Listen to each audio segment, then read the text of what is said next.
नमस्कार दोस्तों, मेरे यूट्यूब चैनल में आप सभी का स्वागत है। तो स्टार्ट करते हैं आज की अपनी क्लास। तो आज की हमारी क्लास है भारत का महान्यायवादी, ठीक है, अटॉर्नी जनरल ऑफ इंडिया के बारे में बात करेंगे। देखो ये एक्चुअल में होता क्या है, मैं आपको बता देता हूँ, ठीक है। ये क्या होता है, देखो, चाहे राज्य हो चाहे केंद्र में हो, एक एडवोकेट होता है, ठीक है। ये एक तरह का क्या है, एडवोकेट।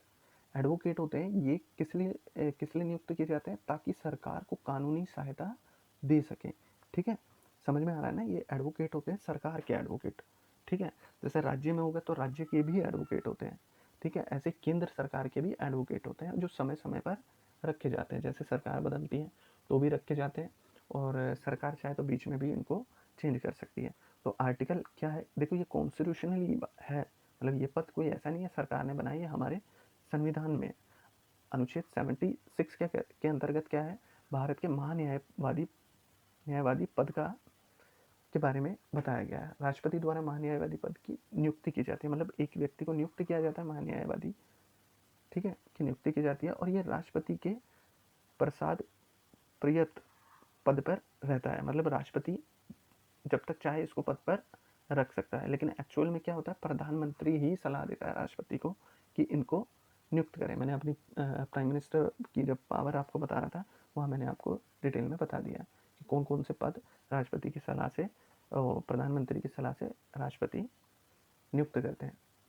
देश का सर्वोच्च कानूनी अधिकारी होता है, ठीक है, देश का, ठीक है। राज्यों के अपने अपने होते हैं, लेकिन ये पूरी इंडिया का सर्वोच्च कानूनी अधिकारी होता है, ठीक है।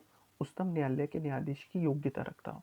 देखो इसकी क्या योग्यता रहनी चाहिए, इसकी योग्यता ये हो कि सुप्रीम कोर्ट का जज बनने की योग्यता हो इसमें, ठीक है, तभी ये बन सकता है, ठीक है। भारत सरकार का विधि मामलों में, मतलब जो भी कानूनी विषय होते हैं उस पर सलाह देता है, और राष्ट्रपति, ठीक है, राष्ट्रपति अगर कोई विषय सौंप दे तो उस पर भी ये अपनी सलाह देते हैं, ठीक है।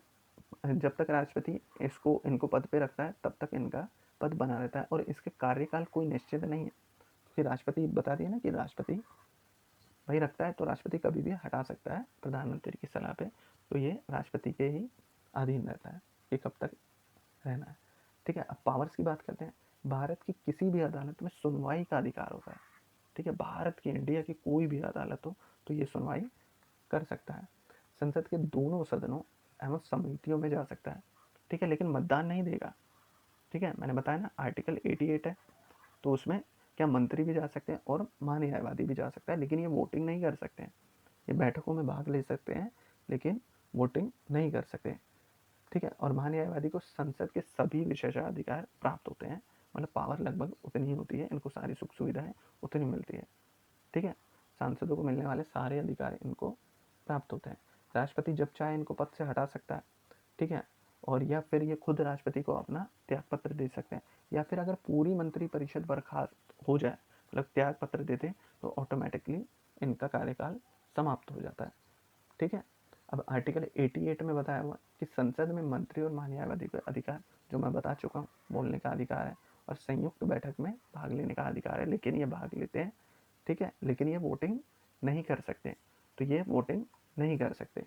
तो सबसे इम्पोर्टेंट हमने महान्यायवादी के बारे में पढ़ा है। देखो ये क्या करते हैं, जैसे सरकार का कोई सुप्रीम कोर्ट में केस चल रहा है, आपने पढ़ा होगा ना कि भाई भारत सरकार विशेष ये, भारत सरकार बनाम ये, तो ये सब हम पढ़ते हैं ना। तो भारत सरकार की तरफ से जो वकील होता है वही भारत का महान्यायवादी होता है, ठीक है। सबसे इंटरेस्टिंग बात यह है कि देखो ये अपने पद पे रहते हुए कोई और भी केस लड़ सकता है। भारत का महान्यायवादी जो होता है ये कोई और भी प्राइवेट केस भी लड़ सकता है, बट वो भारत सरकार के खिलाफ नहीं होने चाहिए, ठीक है। ये कोई भी अपनी प्राइवेट प्रैक्टिस कर सकता है, क्योंकि देखो ये कोई छोटा मोटा आदमी तो है नहीं, ये बहुत बड़ा एडवोकेट होता है, ठीक है। और तो आपको पता ही है एक एडवोकेट कितना पैसा कमा सकता है, आप सोच भी नहीं सकते। एक हायरिंग में 10-10 लाख रुपए लेते हैं ये, एक एक बार पेशी में जाने के। सोचो लाखों करोड़ों इनकी इनकम होती है। तो ये महान्यायवादी क्यों बनेंगे, ठीक है, महान्यायवादी क्यों बनेंगे ये, ठीक है। तो इसलिए इनको प्राइवेट प्रैक्टिस का भी अधिकार होता है, ठीक है, लेकिन वो क्या भारत सरकार के खिलाफ नहीं होनी चाहिए। तो ये हमने भारत के महान्यायवादी के बारे में पढ़ा।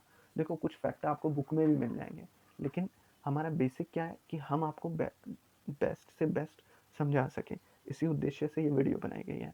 मुझे लगता है आपको ठीक लगी होगी, तो प्लीज़ चैनल को लाइक सब्सक्राइब ज़रूर करें। Thank you.